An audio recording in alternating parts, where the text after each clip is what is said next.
அஸ்ஸலாமு அலைக்கும் வரஹ்மத்துல்லாஹ். அல்ஹம்துலில்லாஹி ரப்பில் ஆலமீன். வஸ்ஸலாத்து வஸ்ஸலாமு அலா ரசூலில் அமீன் நபீனா முஹம்மத் வ அலா ஆலிஹி வ ஸஹ்பிஹி அஜ்மஈன். அன்பார்ந்த சகோதரர்களே, அல்லாஹ்வுடைய பேரருளால் அவனுடைய கடமையை நிறைவேற்றிவிட்டு அவனுடைய வார்த்தைகளை செவியேற்பதற்காக நாம் எல்லாம் இங்கு அமர்ந்திருக்கிறோம். எல்லாம் அல்ல அல்லாஹ் ஜல்லஷானு தஆலா நம் அனைவருக்கும் அவனுடைய மார்க்கத்தை புரிந்து அதன்படி நடப்பதற்கு அருள் செய்வானாக. பயணத்தினுடைய ஒழுங்குகளை நாம் இப்போது பார்க்க இருக்கிறோம். முதலாக ஹஜ்ஜுடைய பயணத்தினுடைய ஒழுங்குகளை நாம் பார்ப்போம். அதன் பிறகு ஏனைய பயணங்களுக்கு நாம் செல்வோம். இந்த ஹஜ்ஜுடைய ஒழுங்குகள் அல்லது ஹஜ்ஜினுடைய பயணத்தின் ஒழுங்குகள் இதெல்லாம் எதன் அடிப்படையில் நாம் இதை சொல்கிறோம் என்று சொன்னால், இந்த ஹஜ்ஜினுடைய சிறப்பை முழுமையாக நாம் அடைந்து கொள்ள வேண்டும் என்று சொன்னால் இந்த ஒழுங்குகளை நாம் பேணினால் மட்டும்தான் அது சாத்தியமாகும். ஏன்னா ஹஜ்ஜினுடைய சிறப்பு குறித்து பல்வேறு ஹதீஸுகள் வந்திருந்தாலும் ஒரே ஒரு ஹதீஸை மட்டும் உங்களுக்கு நினைவுபடுத்திக் கொள்கிறேன். அந்த ஒன்றே போதும் நாம் இந்த ஒழுங்குகளை கடைபிடிப்பதற்கு எந்த அளவுக்கு அக்கறை எடுத்துக்கொள்ள வேண்டும் என்று சொல்வதற்கு. நபிகள் நாயகம் ஸல்லல்லாஹு அலைஹி வஸல்லம் சொல்றாங்க, அல் உம்ரத்து இலல் உம்ரத்தி கஃபாரத்துல் லிமா பைனஹுமா.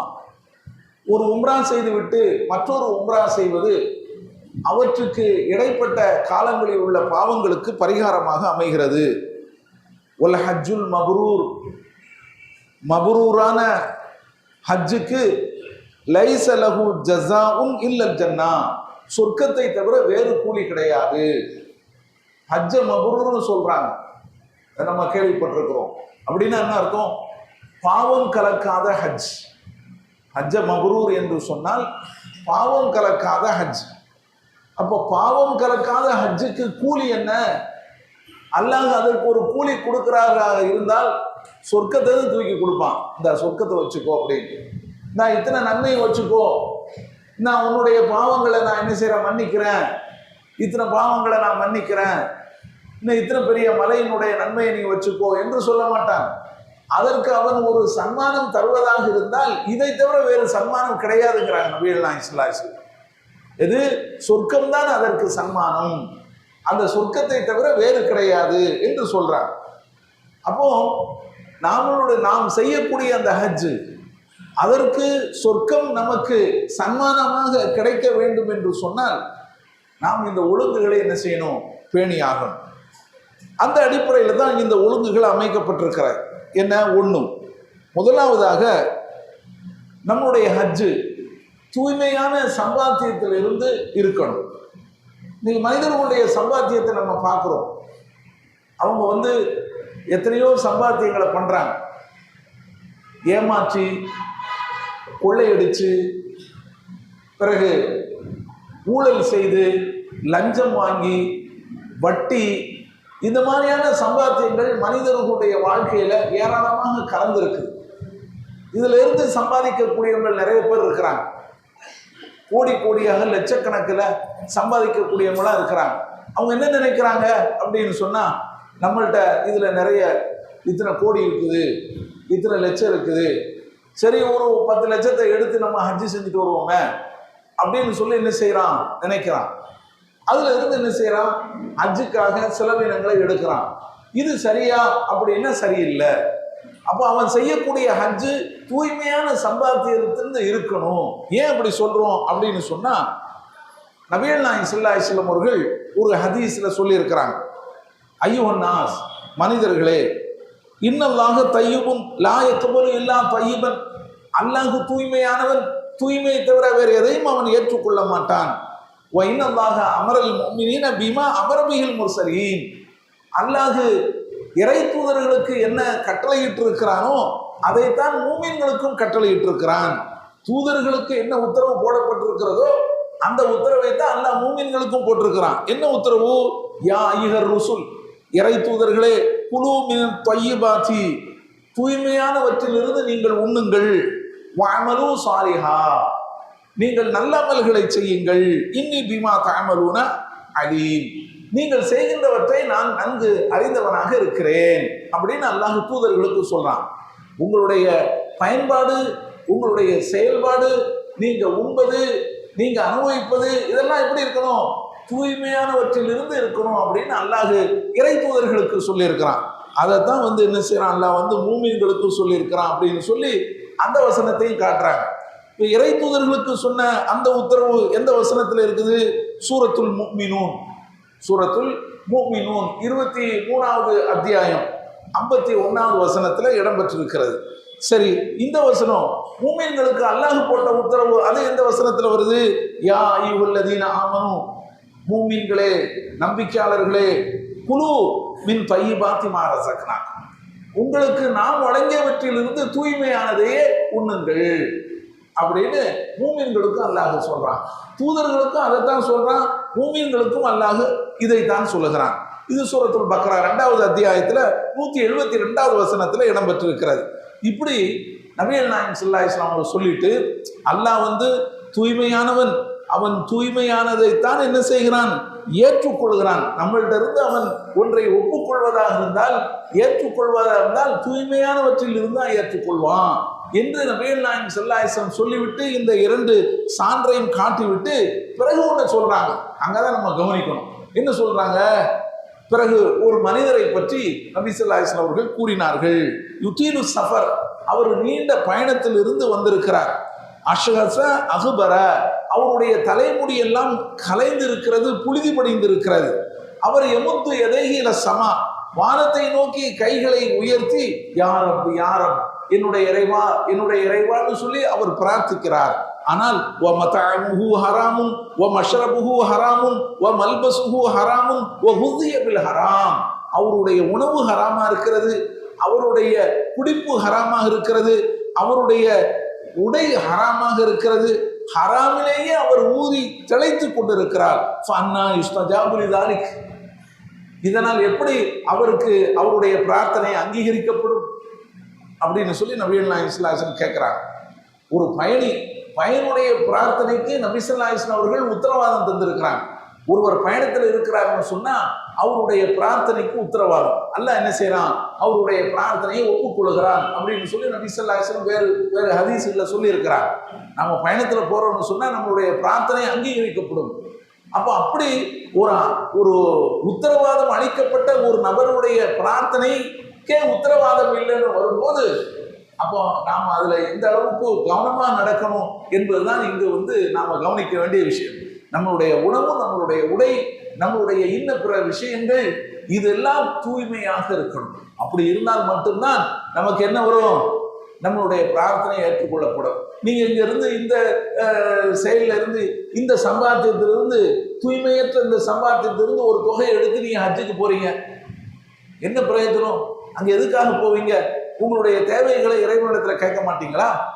உங்களுடைய இன்மை மறுமையினுடைய தேவைகளை கேட்க மாட்டீங்களா? என்னமெல்லாம் கேட்பீங்க. அப்ப அதற்கெல்லாம் எந்த மதிப்பும் இல்லாம போய்விடும் என்று சொன்னால், அதை அல்லாஹ் அங்கீகரிக்கவே மாட்டேன் என்று சொன்னால் எப்படி இருக்கும்? அப்ப இவ்வளவு தூரத்துக்கு நீங்க ஹஜ்ஜுக்கு போய் பிரயோஜனம் இல்லாம போயிடும். அதனால ஹஜ்ஜு என்று வரும்போது முதல்ல நம்ம பார்க்க வேண்டியது என்ன? தூய்மையான சம்பாத்தியத்திலிருந்து நம்மளுடைய ஹஜ்ஜு அமைய வேண்டும் என்பதுதான். இது முதலாவது ஒழுங்கு. 2வது ஒழுங்கு என்ன என்று சொன்னால், அதாவது ஹஜ்ஜு உம்ராவுக்கு செல்லக்கூடியவர்கள் தன்னுடைய நெருங்கிய உறவினர்களிடம், தன்னுடைய நண்பர்களிடம், அண்டை வீட்டுக்காரர்களிடம், இதெல்லாம் இவங்கள்ட்ட எல்லாம் பயணம் சொல்லிட்டு போறதுல தப்பு கிடையாது. இவங்கள்ட்ட எல்லாம் பயணம் சொல்லிட்டு போறதுல தப்பு கிடையாது. ஏன்னா அவங்க நமக்காக பிரார்த்தனை செய்வாங்க. சரி, நீங்க இவ்வளவு தூரம் போறீங்க, நாங்களும் துவா செய்யறோம், எங்களுக்காக நீங்களும் துவா செய்யுங்க அப்படின்னு சொல்லி அவங்க நம்மளுக்காக என்ன செய்வாங்க? துவா செய்வாங்க. அதனால இப்படி பயணம் சொல்லிட்டு போவதில் எந்த குற்றமும் கிடையாது. ஆனாலும் வீடு வீடாக சென்று பயணம் சொல்வது. ஏன்னா போஸ்டர் அடிச்சு ஒட்டி இன்னார் வந்து ஹஜ்ஜு பயணம் போறாங்க அப்படின்னு சொல்லி சிலர் நடந்து கொள்றாங்க. ஏன்னா போஸ்டர் அடிச்சு ஒட்டிடுவாங்க, அது மிகப்பெரிய ஒரு விளம்பரமாக அதை ஆக்கிடுவாங்க. பள்ளிவாசல் எல்லாம் வந்து அவரை வந்து கூட்டு வச்சு அவரை பெரிய அளவுக்கு வந்து புகழ்ந்து தள்ளி, ஏன்னா ஒரு கூட்டத்தை கூட்டி இப்படி வந்து நமது ஊர்ல இருந்து இவர் பயணத்துக்கு போறாரு, முன்னையெல்லாம் இப்படி நடந்துச்சு நமது ஊர்களில். அப்ப இந்த மாதிரியான ஒரு பயணம் சொல்லுதல் என்பது தவிர்க்கப்பட வேண்டும். அதே போல அதற்காக விருந்து சமைப்பது, விருந்துக்கு ஏற்பாடு பண்ணிடுவாங்க. கடாப்படலான்னு விருந்து கிடக்கும். திடீர்னு என்ன அந்த வீட்டில் வந்து அந்த ஆட்கள் வந்துட்டு போறாங்களே, என்ன விஷயம், இன்னும் அவர் ஹஜ்ஜுக்கு போறாரு, சாப்பாடு வைக்கிறாரு அப்படின்னு சொல்லுவாங்க. அப்ப இதெல்லாம் என்ன, சுய விளம்பரம். நாங்க வந்து ஹஜ்ஜுக்கு போறோம், நாங்க ஹாஜி அப்படின்னு சொல்லி விளம்பரம் தேடிவதற்காக இது அமைஞ்சு விடும். நீங்க என்ன நோக்கத்துல செய்றீங்களோ அது வேற விஷயம். ஆனால் இதை வெளியிருந்து பார்ப்பதற்கு வந்து அப்படித்தானே தெரியும். இவங்க இப்படி எதுக்கு இந்த மாதிரி தம்பட்டம் அடிச்சுட்டு போறாங்க, இந்த மாதிரி இவங்க எவ்வளோ இந்த அளவுக்கு விளம்பரம் பண்ணிட்டு போறாங்களே எதுக்கு அப்படின்னு தானே அது ஆகும். அப்போ தூய்மையான இந்த ஹஜ்ஜில் அல்லாவுக்காக செய்ய வேண்டிய, உளப்பூர்வமாக செய்ய வேண்டிய இந்த தூய்மையான ஹஜ்ஜில் விளம்பரம் எனும் முகஸ்துதி கலந்து விடக்கூடாது என்பதற்காகத்தான் நாம் இதை சொல்றோம். ஏன்னா அவங்களுடைய ஹஜ்ஜு வந்து மப்ரூராக அமையாது. அந்த பாவம் கலந்துடுச்ச, உன் ஹஜ்ஜு எப்படி ஹஜ்ஜ மப்ரூராக இருக்கும்? நீ கிளம்பும் போதே வந்து தம்பட்டம் அடிச்சுட்டு போயிட்டிய, மிகப்பெரிய அளவில் வந்து நான் விளம்பரம் செய்து நாங்கள் ஹஜ்ஜுக்கு போகிறோம், நாங்கள் இப்படியாக்குன்னு சொல்லிட்டு நீ போயாச்ச, இதில் எப்படி வந்து தூய எண்ணம் வரும்? அல்லாவுக்காக என்று எப்படி வரும்? நாம எல்லாரும் 4 பேர் பார்க்கணும் அப்படின்னு சொல்லி நீங்க ஊரு பூரா வந்து புரப்பகண்டா பண்ணிட்டு போயாச்ச, அப்ப இதுல என்ன உள தூய்மை இருக்கும்? அப்ப நம்மளுடைய ஹஜ்ஜு அது மபரூராக அமைய வேண்டும் என்று சொன்னால் இதை என்ன செய்யணும்? இந்த வீடு வீடா போய் அந்த சொல்றதை வந்து தவிர்க்கணும். ஏதோ நம்ம நெருங்கிய உறவுக்காரர்கள்ட்ட அவங்க சொல்லிட்டு போனாங்க, தப்பு இல்லை. சொல்லாம கொள்ளாம யாருக்கும் தெரியாம விட்டு ஓடுவாங்க தெரியுமா, அப்படியா ஓட சொல்றோம். ஹஜ்ஜுக்கு அப்படியா போகணும், யாருக்கும் தெரியக்கூடாது, காது வச்ச மாதிரி. அப்படியா நபி நாயகம் ஸல்லல்லாஹு அலைஹி வஸல்லம் ஹிஜ்ரத்துக்கு போனாங்களே யாருக்கும் தெரியாம, அது உயிருக்கு பயந்து போனாங்க. யாருக்கும் தெரியாம உயிருக்கு பயந்து அவங்க என்ன செஞ்சாங்க, ஹிஜ்ரத்துக்கு போனாங்க. இது அப்படியா? எவ்வளோ பெரிய காரியத்துக்கு போகிறோம். அது வீட்டில் குடும்பத்தில் வந்து உடன் பிறந்தவங்க இருப்பாங்க, பெற்றோர்கள் இருப்பாங்க, வீட்டில் குடும்பத்தில் நிறைய ஆட்கள் இருப்பாங்க வீட்டுக்குள்ளேயே. அப்போ அவங்களுக்கெல்லாம் சொல்லாமல் கொள்ளாமல் என்னப்பா திடீர்னு நம்மளை காணோம், அவர் ஹஜ்ஜுக்கு போயிட்டாரு, நம்ம தேடி கண்டுபிடிச்சு நம்ம ஆய்வு செஞ்சதை என்ன செய்யணும், அதை நாம் வந்து கண்டுபிடிக்கணும். இவர் வந்து ஹஜ்ஜுக்கு போயிருக்காரு, அப்படியா? அப்படிலாம் ஒன்றும் கிடையாது.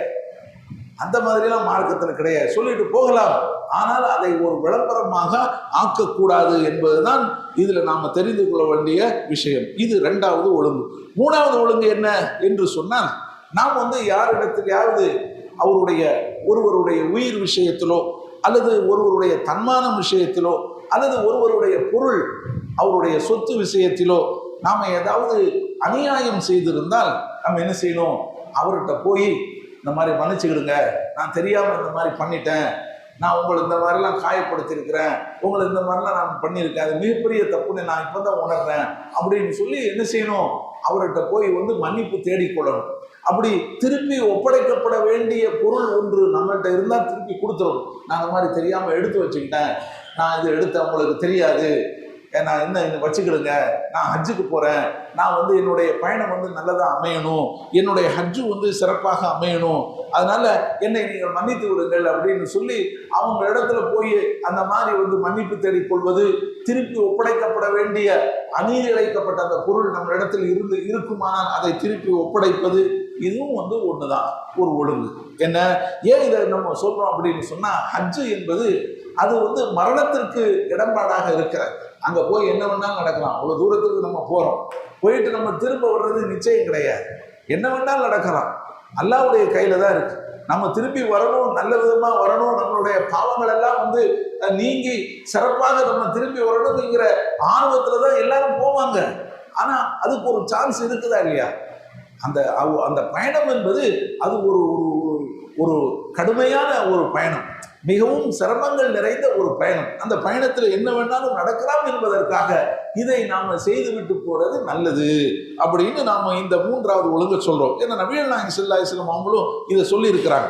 யாரேனும் ஒருவர் தனது சகோதரருடைய விஷயத்தில், அவருடைய தன்மான விஷயத்திலோ அல்லது வேறு ஏதேனும் ஒன்றிலோ அநீதி இழைத்திருந்தார், தீனாரோ திர்ஹமோ பலன் தராத அந்த நாள் வருவதற்கு முன்னால் இன்றே அவரிடம் சென்று அதற்கான மன்னிப்பை பரிகாரத்தை அவர் கோரிவிடட்டும் அப்படின்னு நபிகள் நாயகம் ஸல்லல்லாஹு அலைஹி சொல்றாங்க.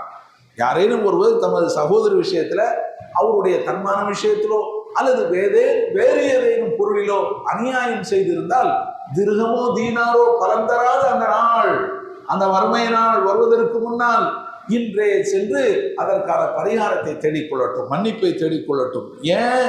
அதுக்கான காரணத்தை நபிகள் நாயகம் ஸல்லல்லாஹு அலைஹி சொல்றாங்க. அந்த மறுமை நாள் வந்த பிறகு என்ன செய்யப்படும்? இவருடைய அமலை எடுத்து இவரால் பாதிக்கப்பட்டவருக்கு கொடுக்கப்படும். இதுதான் அங்க தீர்ப்பு. நன்மை தீமைகளை கொண்டுதான் அல்லாஹ் என்ன செய்வாங்க? பரிகாரம் வைப்பான். நீ பேசாம இது நமக்கெல்லாம் அப்படின்னு சொல்லிட்டு நீ இருந்துருவ. ஏன்னா அது கண்டுக்காம இருக்கட்டும், அது போனதுதான், நாம செஞ்சது அது யாருக்கும் தெரியாது அப்படின்ட்டு நீ இருந்துருவ. மறுமைக்கு நீ வரும்போது உன்னுடைய நன்மைகள் எடுத்து உன்னால் பாதிக்கப்பட்டவனுக்கு அல்லாஹ் கொடுத்துருவான். அதனால நீங்க அதை பயந்து விடுங்க. உன்னுடைய நன்மை முடித்து விட்டது என்று சொன்னால் கொடுக்குறதுக்கு ஏன்டா எங்க நன்மை இருக்குது அப்படின்னு கூட நீ நினைக்கலாம். அப்படி இல்லையா, அவனுடைய தீமையை எடுத்து உன்னால் பாதிக்கப்பட்டவனுடைய தீமையை எடுத்து ஓந்தலையில் அல்லாஹ் சுமத்திடுவான். அப்ப இதையெல்லாம் நீ என்ன செய்யணும்? பயந்து கொள்ளணும் அப்படின்னு சொல்லி நபிகள் நாயகம் ஸல்லல்லாஹு அலைஹி வஸல்லம் அவர்கள் சொல்லி இருக்கிறாங்க. இது சஹீஹுல் புகாரியில் இந்த செய்தி பதிவு செய்யப்பட்டிருக்கிற இது ஒண்ணு. அடுத்து 4வது ஒழுங்கு என்ன அப்படின்னு சொன்னா, இந்த ஹஜ்ஜு பயணத்துல செல்லக்கூடியவர் அவரு ஹஜ்ஜு சம்பந்தமான விஷயங்களை முதல்ல படிச்சுக்கணும். முன்னதாக என்ன செய்யணும்? படித்து கொள்ள வேண்டும், தெரிந்து கொள்ள வேண்டும். அது நீங்க புக்கு மூலமாக படித்து தெரிந்து கொள்வீங்களோ அல்லது வேற கேள்வி மூலமா கேட்டு ஒருவரிடம் தெரிந்தவரிடம் கேட்டு நீங்கள் தெரிந்து கொள்வீர்களோ அது உங்க இஷ்டம். ஆனா என்ன செய்யணும்? அந்த பயணத்துல புறப்படுவதற்கு முன்னால ஹஜ்ஜு சம்பந்தமான விளக்கங்களை நீங்கள் முதலில் தெரிந்து கொள்ள வேண்டும். ஏன்? உங்களுடைய ஹஜ்ஜில பாவம் கலந்து விடக்கூடாது என்பதற்காக, உங்களுடைய ஹஜ்ஜு மபரூராக போய்விடக்கூடாது என்பதற்காக இதையெல்லாம் நம்ம என்ன செய்ய வேண்டியது? கவனிக்க வேண்டியிருக்கின்றது. ஏன்னா அல்லாஹ் தன்னுடைய திருமறை குர்ஆனிலே சொல்லி காட்டுகிறான், குல் ஹாதிஹி சபீலி, நபியே சொல்லுங்கள் இதுதான் என்னுடைய பாதை, அதுவும் இலல்லாஹி அலா பஸீரத்தின் அன வமனி தபஅனி, நானும் என்னை பின்பற்றியவர்களும் தெளிவான விளக்கத்தில் இருந்து கொண்டு அல்லாஹ்வின் பாதையின் பக்கம் அழைக்கிறோம் அப்படின்னு நீங்க சொல்லுங்க என்று அல்லாஹ் நபியை சொல்லுகிறார். சூரத்து யூசுப் 12வது அத்தியாயத்தில் 108வது வசனத்தில் இது இடம்பெற்றிருக்கிறது. அதாவது நபிகள் நாயகம் ஸல்லல்லாஹு அலைஹி வஸல்லம் அவர்களும் நபிகள் நாயகம் ஸல்லல்லாஹு அலைஹி வஸல்லம் அவர்களை பின்பற்றியவர்களும் சஹாபாக்களும் இந்த மார்க்கத்தின் பக்கம் மக்கள் என்ன செய்யறாங்க? அழைக்கிறாங்க. எப்படி அழைக்கிறாங்க? தெளிவான விளக்கத்தில் இருந்து கொண்டு அழைக்கிறாங்க. அந்த மார்க்கத்தை பற்றி அவங்களுக்கு தெளிவு இருக்கிறது, அவங்களுக்கு அந்த மார்க்கத்தை பற்றி சரியான ஞானம் இருக்கிறது. இதையெல்லாம் படிச்சுட்டு தான் என்ன செய்யறாங்க? அவங்க மக்களை கூப்பிடுறாங்க. நாங்க அப்படிதான் என்ன செய்யறோம்? அழைக்கிறோம் அப்படின்னு சொல்லு அப்படின்னு அல்லாஹ் சொல்றாங்க. இது அழைப்பு பணிக்கு மட்டுமல்ல, எல்லாத்துக்கும் தான். அழைப்பு பணிக்கு மட்டும்தான் எல்லாத்தையும் தெரிஞ்சுட்டு தான் அழைக்கணும் அப்படிங்கிறது இல்லை. எல்லாத்துக்கும் நீங்க ஒரு வழிபாடு செய்ய போறீங்க, அந்த வழிபாட்டை பற்றி நீங்க தெரிஞ்சுக்கிடுங்க. தொழ போறீங்க, நோன்பு வைக்க போறீங்க, உது செய்ய போறீங்க. அப்ப தொழுகுன்னா என்ன, உதுன்னா என்ன, நோம்புன்னா என்னங்கிறத பற்றி உங்களுக்கு தெரியணும். தெரிந்த பிறகுதான் அதுல நீங்க அமல்ல இறங்க முடியும். அப்பதான் அது உங்களுக்கு சரியாக வரும். இமாம் புகாரி ரஹ்மத்துல்லாஹி அலைஹி அவர்கள் தங்களுடைய அந்த புகாரி நூல்ல நான் சொல்வதற்கும் செயல்படுவதற்கு முன்னால் நான் படிப்பது அப்படின்னு சொல்லி ஒரு தலைப்பு போட்டு செய்தியை சொல்றாங்க. சொல்வதற்கும் செயல்வதற்கு முன்னால் என்ன செய்யணும்? முதல்ல படிக்கணும் அப்படின்னு சொல்லி ஒரு தலைப்பு போட்டு அவங்க ஒரு வசனத்தை என்ன செய்யறாங்க? கொண்டு வராங்க. என்ன? வணக்கத்திற்குரிய உண்மையான இறைவன் அல்லாஹ்வை தவிர வேறு யாரும் இல்லை என்பதை நபியே நீ அறிந்து கொள்வீராக. பிறகு உன்னுடைய பாவத்துக்காகவும் மூமின்களுடைய பாவத்துக்காகவும் நீ அல்லாஹ்விடத்துல மன்னிப்பு தேடிக் கொள்வீராக. முதல்ல தெரிஞ்சுக்கணும், அதுக்கு பிறகு நீங்க செயல்படணும். செயல்படும் போது சில பிரச்சனைகள் வரும், சில குறை நிறைகள் வரும். அல்லாஹ்விடத்துல என்ன செஞ்சுக்கணும்? அதுக்கு பிறகு நீ மன்னிப்பு தேடிக்கொள்ளணும் என்று அல்லாஹ் சொல்லுகிறான். அப்போ சொல்வதற்கும் செயல்படுவதற்கு முன்னால தெரிந்து கொள்ளுதல், அறிந்து கொள்ளுதல், படித்தல் என்ற ஒரு அம்சம் இருக்கிறது அப்படின்னு சொல்லி அவங்க என்ன செய்யறாங்க? ஒரு தலைப்பையே போட்டு அதை விளக்கி சொல்றாங்க. அதனால நாம இது ஒரு முக்கியமான ஒரு அமல், நம்ம முக்கியமான ஒரு செயலுக்காக நம்ம போறோம், ஹஜ்ஜுக்காக போறோம், புனித செயலுக்காக போறோம். அது சம்பந்தமா நாம தெரிஞ்சுக்கணுமா இல்லையா? ஒண்ணுமே தெரியாம அங்க போறதுனாலதான் மிகப்பெரிய பிரச்சனைகள் அங்க உருவாகுது. நிறைய பேருக்கு சங்கடங்கள் வருது. என்ன? எதையும் அவங்க படிக்காம சும்மா வந்துடுறாங்க. வந்தாச்சுன்னா அது தெரியாம இது தெரியாம வந்து நாம போற வாரவங்களுக்கு இடைஞ்சல் செய்வது, தவாஃபு செய்தவங்களுக்கு சஹி செய்யக்கூடியவர்களுக்கு இடைஞ்சலை பண்றது, எப்படி அதை செய்யணும்னு தெரியாம வந்துடுறதுனா அதை கரெக்டா தெரிஞ்சுக்கிட்டோம் அப்படின்னு சொன்னா யாருக்கும் எந்த தொந்தரவு இல்லாம நாம வந்து நடந்து கொள்ள முடியுமா இல்லையா? அப்ப அதுக்காகத்தான் நம்ம என்ன செய்யறோம், இதை சொல்றோம். மட்டுமல்லாம அதுல முக்கியம் என்ன, நம்மளுடைய ஹஜ் வந்து ஹஜ்ஜ மபரூராக இருக்க வேண்டும் என்பதற்காக. மற்ற இன்னும் சில விஷயங்கள் இருக்குது, இதனுடைய ஒழுங்குகள் இருக்குது. இன்ஷா அல்லாஹ் நம்ம அடுத்த அமர்வுல இதை பத்தி பேசுவோம். வாஹிரு தஅவானா